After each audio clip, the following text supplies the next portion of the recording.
Hello everyone, I hope all of you are doing good and I am back with a video part 2 of Physical World from class 11th. And today's topic is Fundamental Forces in Nature. जैसे ही word force आता है हमें पुरानी class की definitions याद आ जाती है, हमारी छोटी क्लास की डेफिनेशन पुश और पुल इज़ अ फोर्स. तो फोर्स क्या है? पुश और पुल. अब हमारा टॉपिक क्या है? Fundamental force. तो फंडामेंटल फोर्स क्या होता है? ऐसे फोर्सेस जो नेचर के अंदर खुद से ही अवेलेबल है, नेचर के अंदर पहले से ही अवेलेबल है, जिसको हमने नहीं डिराइव किया है, जो फंडामेंटल फोर्सेस से डिराइव होके नहीं आए, जो अवेलेबल है नेचर के अंदर. ऐसे फोर्सेस को हम क्या कहते हैं? Fundamental forces. सो फंडामेंटल फोर्सेस की अगर हमें डेफिनेशन लिखनी होगी तो हम क्या लिखेंगे? Fundamental forces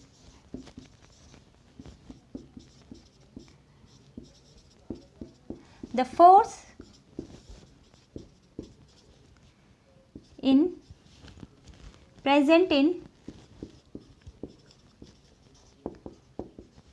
nature of their own.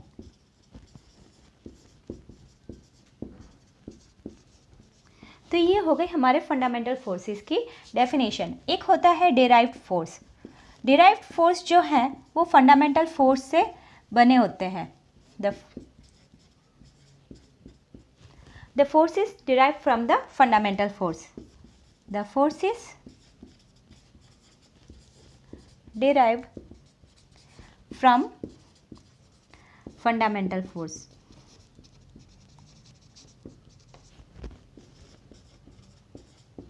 Okay, but हम इस लेक्चर में मेनली बात करने वाले हैं फंडामेंटल फोर्सेस की. ओके, तो फंडामेंटल जो फोर्सेस है वो 4 टाइप्स के फोर्स होते हैं, हम उनकी बात करते हैं. Okay, so there are total 4 fundamental forces in nature that present of their own. First force is gravitational force, second is electromagnetic force, third is strong nuclear force and fourth is weak nuclear force. So आज हम लोग gravitational force को detail में देखेंगे. Okay, सो हम start करते हैं gravitational force. So first force is gravitational force. Gravitational force के नाम सुनते ही हमें एप्पल और ट्री याद आ जाता है. And apple falling from the tree and the Isaac Newton, इन दोनों की हमें इंटरेस्टिंग स्टोरी याद आ जाती है. तो यस, आइजैक न्यूटन ने ग्रेविटेशनल फोर्स को डिस्कवर किया था. ओके, तो ग्रेविटेशनल फोर्स जो है वो एक यूनिवर्सल फोर्स है. यूनिवर्सल फोर्स मीन्स क्या होता है? यूनिवर्सल फोर्स वो होता है जो पूरे यूनिवर्स पे अप्लाई करता है, पूरे यूनिवर्स पे अप्लाई होता है ये फोर्स. ठीक है, यूनिवर्स के जो भी ऑब्जेक्ट्स हैं उन सब ऑब्जेक्ट्स पे ग्रेविटेशनल फोर्स अप्लाई होता है.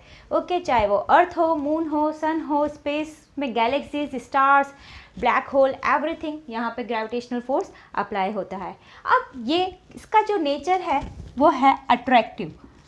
Nature of the force is attractive. ये हमेशा चीज़ों को अट्रैक्ट करता है. अट्रैक्टिव फोर्स ये इसका नेचर है. ओके, तो अट्रैक्टिव फोर्स आपको पता है, जैसे ही मारकर ऊपर गया तो ये नीचे आएगा, अर्थ इसको अट्रैक्ट कर लेगी. अगर हम वॉक कर पा रहे हैं, चल पा रहे हैं अर्थ पे, तो it is due to the gravitational force. और आप जानते हैं कि ग्रेविटेशनल फोर्स जो है मून पे वो अर्थ का 1/6 है. Gravitational force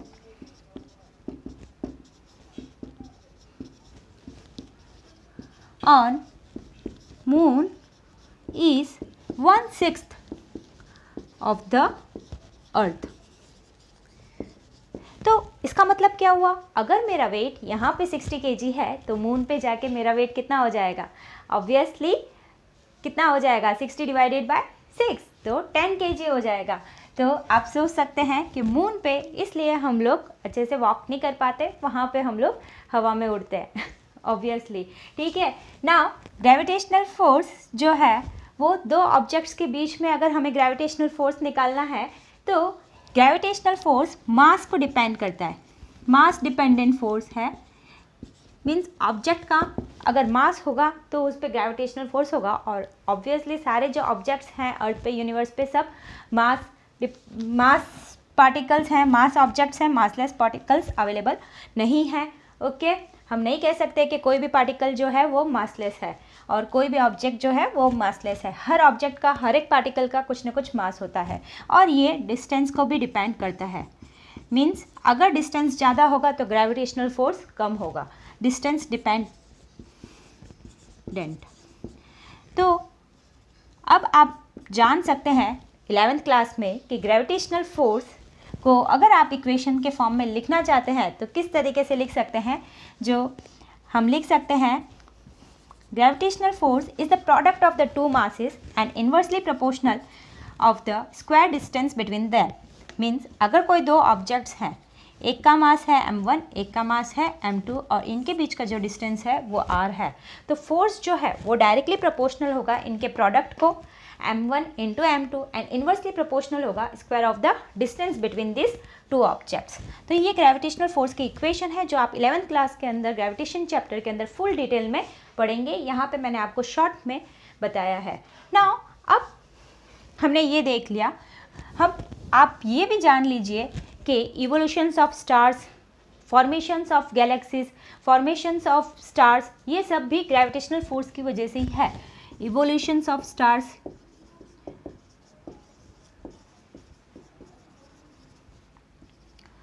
formation of galaxies,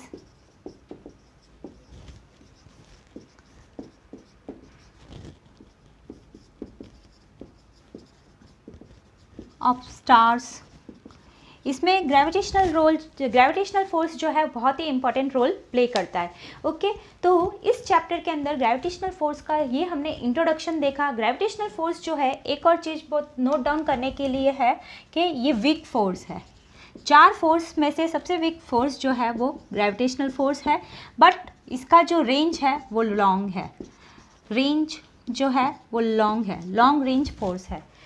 ठीक है, तो आप देख सकते हैं, हमने ये पॉइंट्स लिखे हैं।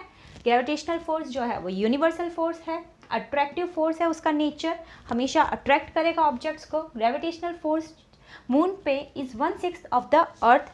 Now it is mass dependent, mass पे डिपेंड करता है। डिस्टेंस डिपेंडेंट, डिस्टेंस पे डिपेंड करता है। हमने इसकी इक्वेशन देखी कि मास पे कैसे डिपेंड करता है और डिस्टेंस पे कैसे डिपेंड करता है। मास पे इन दोनों के ऑब्जेक्ट्स का, अगर हम दो ऑब्जेक्ट्स लेते हैं तो उन दोनों के प्रोडक्ट और inversely proportional to the square of the distance between them. और हम ये भी देख सकते हैं कि इवोल्यूशन ऑफ स्टार्स, उसमें भी ग्रेविटेशनल रोल का बहुत इंपॉर्टेंट प्ले है। Formation of galaxies, formation of stars, it is the week nuclear force and इसकी जो रेंज है वो कैसी है, लॉन्ग रेंज। ओके, तो इस टॉपिक में हम इतना पढ़ेंगे, फिर हम स्टार्ट करेंगे नेक्स्ट लेक्चर में next topic, that is electromagnetic force. वो भी बहुत इंपॉर्टेंट है और बहुत इंटरेस्टिंग है। Okay, so keep watching this video and thanks for watching this video.